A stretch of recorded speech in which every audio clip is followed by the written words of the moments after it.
Make the money. Don't let it make you. Hello. Welcome back. Make sure you are subscribed to my channel and have turned your notifications on so you don't miss any updates that I have to bring you. So let's talk about indictments and criminal acts, or maybe, you're afraid that you're going to get in some type of criminal trouble because of your EIDL. Well, first, let me just say this. You are not going to have any criminal activity follow you unless you committed some criminal activity. If you legitimately, apply for the EIDL, you supply proper information, you did not go crazy on numbers and lie about things, then you should not have anything to fear. Now, if you did something like these ladies here that I'm about to show you in this clip here, take a look. These two sisters supplied 25 PPP and 15 EIDL loan applications in 15 businesses with fake employees, payroll, etc., and they are now facing 30 years in prison. These ladies are basically going too far with it. They applied with multiple businesses. They received a ton of money, and those types of things just don't go unnoticed. I'm just sorry to say. And it's almost like you can't feel sorry for folks who did that. They took full advantage. And I don't know why people think that the IRS or the SBA or any federal government entity does not have the ability to catch up with you. I noticed that a lot of people think that they can outsmart the system. The system is never meant to be beat. You may beat it for a while, but it won't be beat forever. I'll give you an example of a client that came to me during that time when I was also assisting people with the EIDL and PPP loan applications. This young lady came to me during the forgiveness of the PPP to ask me to help her complete her PPP forgiveness application. The problem was she didn't have any of the information that she supplied to get this PPP loan. Why didn't she have it? Someone convinced her that they would complete it for her, but for a fee. So this woman received about $300,000. I don't even remember her name now, but somebody referred her to me.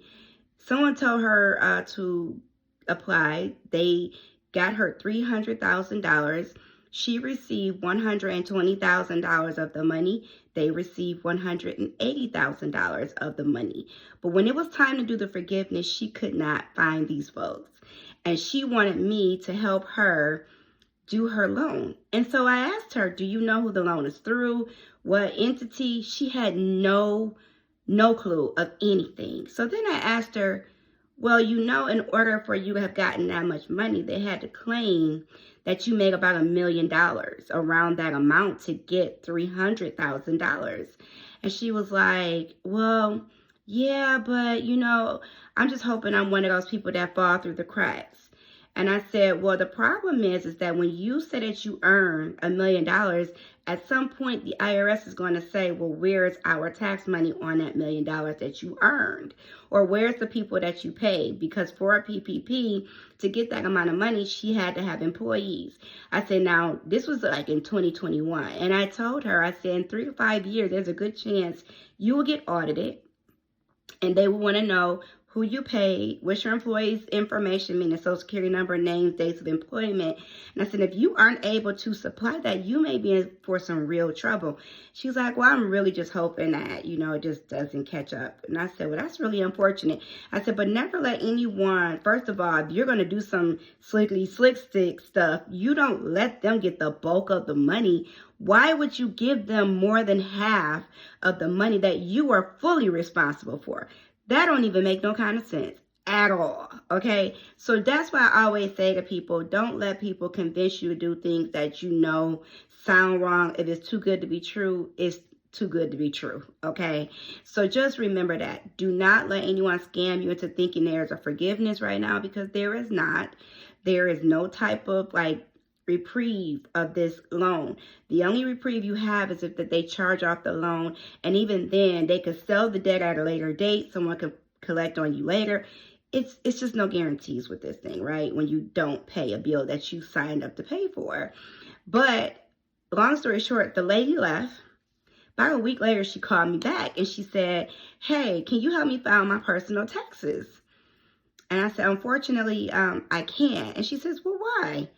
I said, well, because you did all these fraudulent things on your EIDL and your PPP. I said, I really don't want to be associated to anything regarding you. She said, oh, I understand, but this is my personal. That was under my business. I said, but your business EIN is directly connected to your social security number. I said, so if anything were ever to come of this and anyone was to ever audit you or investigate you, they will see, that you had a personal tax return. And there's a good chance that they can call on every single person who touched anything that belongs to you for information. I said, I just don't want to be a part of that. So no, thank you. And she really was like trying to convince me that I was overthinking it. Listen, honey, and listen, folks. I have worked too hard and too long to get where I am.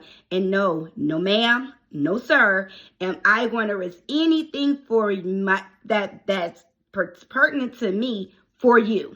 It's not worth it. I got children, I got a house, I have my own stuff to worry about. So no, I'm not going to risk anything that I have for another person. Sorry, don't agree. It is what it is. But anywho, for you to be indicted, because I think that's my primary complaint from folks is, will someone come knocking on my door and want to arrest me? No one will want to arrest you for not paying, but someone will want to arrest you if you have committed a crime. If you have done things that were criminally connected to your EIDL loan, there's a chance that, yeah, you may be charged with something. But if you've done everything to the letter of when you applied, it was on the up and up and it was what it was, you have nothing to worry about. The SBA's goal is not to indict folks. They want to hope that most people did the right thing. Unfortunately, you just had some of those folks who were super duper greedy. They went too far. They went above and beyond, thinking that no one would ever find out. No one would ever know why they thought that. I have no clue. But stop worrying if somebody's going to come and arrest you. They only are arresting those who have done egregious acts in regard to the EIDL or PPP loan. But if you truly got a loan, you applied, everything you supplied was correct at the time of application, then you committed no crime, so you have nothing to worry about. They are more interested in you repaying them. They are not interested in prosecuting you or sending you to jail or anything like that. The federal government only sends folks to jail for committing crimes, not because they didn't pay back a debt. Not paying back a debt is not a crime. It may not be morally right, but it's not criminal. So just remember that. Never be afraid that someone's going to come arrest you simply because you didn't pay them back. They may come arrest you if you committed a crime. So that's how you get indicted. Take a look at that article. I'll leave the link down in the below for you. Make sure you subscribe to my channel for further updates on EIDL and other money matters. And if you need one-on-one coaching, check out my website at qroland.com. Remember, make the money, but don't let the money make you.